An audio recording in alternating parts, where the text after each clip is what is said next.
সকলে কেমন আছো? আশা করছি অনেক ভালো আছো। আজকের ভিডিওর টাইটেল এবং থাম্বনেল দেখে বুঝতেই পেরে গেছি যে আজকের ভিডিওতে আমি কি বিষয়ে আলোচনা করব। আজকে আমি আলোচনা করতে চলেছি মিথি ভার্সেস তুলিকা। এদের দুজনের মধ্যে এখন সম্পর্ক কি?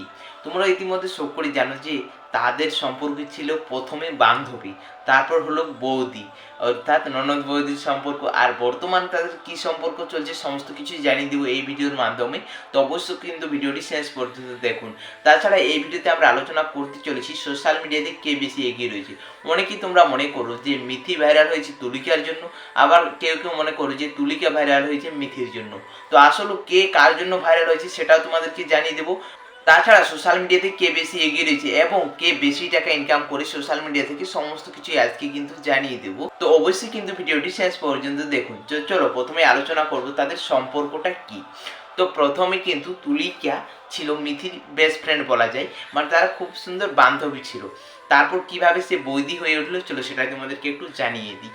উজ্জ্বলদা এবং তুলিকাদি একটি ভিডিও তারা শেয়ার করেছিল অনেকদিন আগে। সেখানে সেই লাভ স্টোরিটা জানিয়ে দিয়েছিল যে রিমির বার্থডের দিন নাকি তাকে প্রথম দেখেছিল, তুলিকাকে প্রথম দেখেছিল উজ্জ্বলদা, এবং তারপর থেকে তার ভালো লেগে যায়।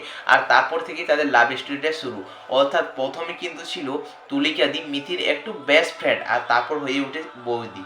আর তোমরা ইতিমধ্যে সকলেই জেনে গেছো যে বর্তমানে তাদের মধ্যে একটা কিছু বিচ্ছেদ হয়েছে, কারণ এখন কিন্তু তুলিকা শাঁখা সিঁদুর ছাড়া থাকে। সেই জন্য তোমরা অনেকেই বলো যে তাদের মধ্যে ডিভোর্স হয়ে গেছে, কিন্তু এখনও তারা সোশ্যাল মিডিয়াতে এসে জানায়নি যে অ্যাকচুয়ালি তাদের কি হয়েছে।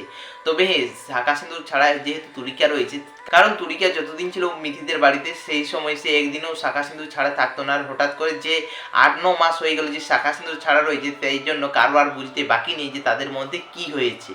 তাই মিথি এবং তুলিকার যে বান্ধবী থেকে বৌদি ননদের সম্পর্ক আর বর্তমানে এখন কি সম্পর্ক হয়েছে সেটা আর নতুন করে বলতেই হবে না, তোমরা হয়তো সকলে জেনে গেছো। তো চলো এরপর আলোচনা করবো যে অ্যাকচুয়ালি সোশ্যাল মিডিয়াতে কে বেশি এগিয়ে রয়েছে, মিথি নাকি তুলিকা। তো প্রথমে আমরা আলোচনা করবো ইউটিউবে কার কত ফ্যান ফলোয়ার্স রয়েছে। তো মিথির ইউটিউবে মোট 3টি ইউটিউব চ্যানেল রয়েছে। একটি হচ্ছে মিথি অফিসিয়াল, যেখানে সে কিন্তু প্রথম দিকে ডান্স ভিডিও আপলোড করতো, কিন্তু মিথি অফিসিয়ালের আসল নাম হচ্ছে কিন্তু সিমলা শিকদার। তোমরা আই থিঙ্ক অনেকেই জানো, আবার অনেকেই জানো না। তো মিথি অফিসিয়ালের বর্তমানে সাবস্ক্রাইবার্স রয়েছে 1.01 মিলিয়ন। সেখানে সে প্রথম দিকে ডান্স ভিডিও আপলোড করতো, কিন্তু এখন সেখানে সে লং ব্লগ ভিডিও আপলোড করে। এবং আরেকটি হচ্ছে মিথি শর্টস, যেখানে সে কিন্তু মূলত শর্টস মিনি ব্লগ আপলোড করে। এবং আরেকটি রয়েছে বিন্দাস মিথি, সেখানে সে কিন্তু শুধুমাত্র রিলস ভিডিওগুলো আপলোড করে। যেগুলো তোমরা ইনস্টাগ্রামে তার রিলসগুলো দেখো, সেইগুলো কিন্তু তোমরা দেখতে পাবে বিন্দাস মিথি ইউটিউব চ্যানেলে। তো সেখানে তার সাবস্ক্রাইবার্স রয়েছে 96,500। মিথি অফিসিয়ালের কিন্তু এই 3 নম্বর চ্যানেলটিও আর বেশি দিন লাগবে না তার 100K সাবস্ক্রাইবার্স কমপ্লিট হতে। অন্যদিকে কিন্তু ইয়োর তুলিকা বা তুলিকা মণ্ডলের মোট একটি ইউটিউব চ্যানেল রয়েছে, যেটা হচ্ছে ইয়োর তুলিকা নামে। সেখানে তার সাবস্ক্রাইবার্স রয়েছে 8,440টি। তো বলতে গেলে কিন্তু তুলিকাদির এটা হচ্ছে একদম নতুন চ্যানেল, কারণ তার আগে একটি ইউটিউব চ্যানেল ছিল, জানি না সেটা আর কিন্তু সার্চ করলে আসে না। তো সে একটি নতুন ইউটিউব চ্যানেল খুলেছে, যেখানে তার বর্তমানে সাবস্ক্রাইবার্স রয়েছে 8,440টি। এরপর আমরা আলোচনা করব যে ইনস্টাগ্রামে কে বেশি এগিয়ে রয়েছে। তোমরা জানলে যে ইউটিউবে কিন্তু ইয়োর তুলিকার চাইতে অনেকটা এগিয়ে রয়েছে ইউটিউবে মিথি। আর এরপর আমরা জানবো ইনস্টাগ্রামে কে বেশি এগিয়ে রয়েছে। তো মিথি অফিসিয়ালের ইনস্টাগ্রামে ফলোয়ার্স রয়েছে 2.7 মিলিয়ন। সেই জায়গায় কিন্তু ইয়োর তুলিকার সাবস্ক্রাইবার্স রয়েছে 5,78,000। তো বন্ধুরা তোমরা এখানেও জানতে পারলে যে তুলিকার চাইতে কিন্তু মিথি দিয়ে এগিয়ে রয়েছে। এরপর আমরা দেখব ফেসবুকে কে বেশি এগিয়ে রয়েছে, মিথি অফিসিয়াল নাকি ইয়োর তুলিকা। তো ফেসবুকে মিথির ফলোয়ার্স রয়েছে 7,56,000। সেই জায়গায় কিন্তু ইয়োর তুলিকার ফেসবুকে ফলোয়ার্স রয়েছে 1,59,000। তো বন্ধুরা তোমরা এখানেও দেখতে পেলে যে ইয়োর তুলিকার চাইতে কিন্তু মিথি অফিসিয়াল এগিয়ে রয়েছে। তার মানে এখানে জানতে আর কারোই বাকি নেই যে কে কার জন্য ভাইরাল হয়েছে। হ্যাঁ, তুলিকা কিন্তু তাকে বেশি মানুষ চিনেছে কিন্তু মিথিদির থ্রু দিয়ে, আবার অনেকে কিন্তু মিথিদিকে চিনেছে ও তুলিকাদির থ্রু দিয়ে।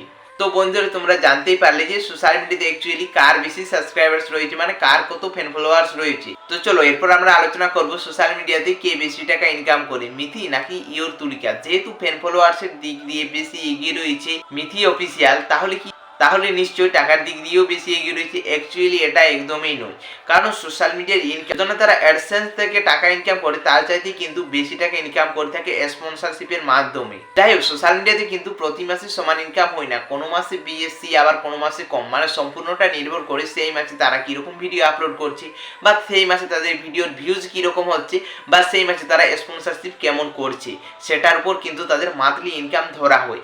তাও মোটামুটি মিথি অফিসিয়াল প্রতি মাসে ইনকাম করে থাকে প্রায় 1,20,000 থেকে প্রায় 1.5 লক্ষ টাকা মতো। তবে কোনো মাসে এর চাইতে বেশিও হয়, আবার কোনো মাসে কমও হয়। যেহেতু মিথি অফিসিয়ালের তুলনায় ইওর তুলিকার ফলোয়ার্স একটু কম রয়েছে, তো সেই তুলনায় কিন্তু মিথির চাইতে একটু কম ইনকাম করে থাকে ইওর তুলিকা। দেখো, সে কিন্তু স্পন্সরশিপের মাধ্যমে একটা মোটা অঙ্কের টাকা নেই, যেহেতু তার ইনস্টাগ্রামে যথেষ্ট ফ্যান ফলোয়ার্স রয়েছে। হ্যাঁ, সে কিন্তু বিশেষ করে বেশি টাকা ইনকাম করে থাকে স্পন্সরশিপের মাধ্যমে। তো সে প্রায় প্রতি মাসে ইনকাম করে থাকে প্রায় 50,000 থেকে 60,000 টাকা মতো। তবে স্পন্সরশিপ পেলেই কিন্তু তার ইনকাম হয়, আর স্পন্সরশিপ যদি না পায় তাহলে কিন্তু তার অতটা ইনকাম হয় না, যেহেতু তার ইউটিউবে কিন্তু অত ফ্যান ফলোয়ার্স নেই। তো যাই হোক বন্ধুরা, তোমরা জানতে পেরে গেলে যে অ্যাকচুয়ালি সোশ্যাল মিডিয়াতে কে বেশি এগিয়ে রয়েছে বা বর্তমানে তাদের সম্পর্ক কি। আজকের ভিডিওটা আমি এখানে শেষ করে দিলাম, আর এর পরের ভিডিওতে তোমরা কার বিষয়ে জানতে চাও অবশ্যই কিন্তু কমেন্টস করে জানাবে। তো সেই বিষয়ে অবশ্যই আমি ভিডিও বানাবার চেষ্টা করব। তো চলো, দেখা হচ্ছে নেক্সট ভিডিওতে খুব তাড়াতাড়ি। ততক্ষণ তোমরা সকলেই সুস্থ থাকবেন, ভালো থাকবেন। তো চলো, বাই বাই।